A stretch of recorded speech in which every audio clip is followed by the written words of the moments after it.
नमस्कार, आप देख रहे हैं DDNRST। इलेक्शन कमीशन के सामने भारत की जनता के सामने सच तो सामने आया, पर जो पूरे भारत में जो वर्तमान सरकार है वो सच मानने को तैयार नहीं है। जो भारत में इलेक्शन कमीशन की गाइडलाइन में सीनियर सिटीजन के वोट में हेराफेरी किया गया है। इलेक्शन कमीशन ने 17C फॉर्म कंट्रोल यूनिट के माध्यम से EVM मशीन को OTP के माध्यम से डिवाइस को कनेक्ट करना और यह मैनिपुलेट करना भी शामिल है। एडवोकेट नरेंद्र मिश्रा ने कहा, जो दलीलें EVM पर दी जाती थी आज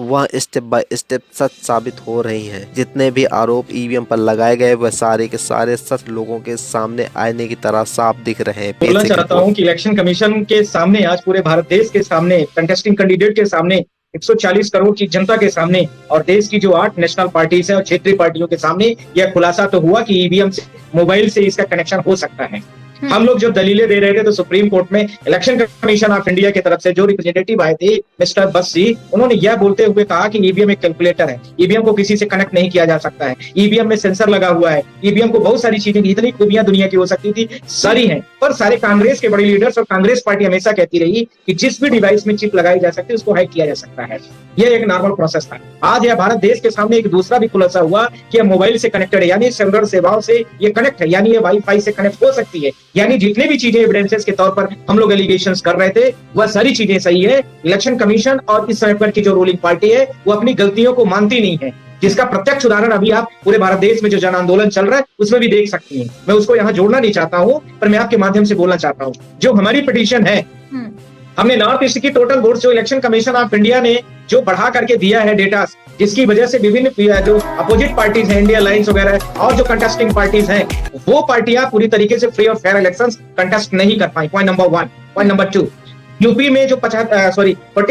48,000 के आसपास में जो टोटल वोट आई है, जो इलेक्शन कमीशन खुद ही डेटा दे रहा है कि 8 करोड़ समथिंग, ये 8 करोड़ कुछ लाख के आसपास है, 8 करोड़ कुछ लाख के आसपास ऐसे पड़ रहे हैं। तो जो बेसिक डिफरेंसेस है उस बेसिक डिफरेंसेस में इलेक्शन कमीशन खुद भी दिखा रहा है। इसके साथ में मैं आपसे बोलना चाहता हूं, जो भारत देश में इस समय पर इलेक्शन कमीशन की जो गाइडलाइन है, इलेक्शन कमीशन का जो पब्लिकेशन है, उसमें बोला गया कि 81,87,900 वोट्स जो है वो सीनियर सिटीजन्स की वोट है, जिसको 80 ईयर से लेकर के 100 ईयर्स का इन्होंने बनाया हुआ है। पहले तो 85 था पर उसको इन्होंने थोड़ा सा डाउन कर दिया और 80 से लेकर के 100 इयर्स के सीनियर सिटीजन्स में डिफाइन किया। वह वोटों को इलेक्शन कमीशन ने अपने द्वारा पूरे वोट कास्ट करवाई है, जिसमें न तो किसी पॉलिटिकल पार्टी का इंटीमेशन था, न तो किसी पॉलिटिकल पार्टी के एजेंट को बुलाया गया था, न तो कंटेस्टिंग पार्टी को इन्फॉर्मेशन दिए गए, न ही इसके साथ में इलेक्शन कमीशन ने किसी प्रिंट मीडिया या इलेक्ट्रॉनिक डिवाइसेस के थ्रू में पूरे भारत देश में कि इतने वोटर हैं, ये वोटर इस पोलिंग पर हैं, ये घरों में हैं, उनको हम वोट कराने जा रहे हैं, यदि आपको इच्छा हो तो आप कराइए। इसका कोई भी एविडेंसेस उन्होंने नहीं दिया है। इसके साथ में नेक्स्ट,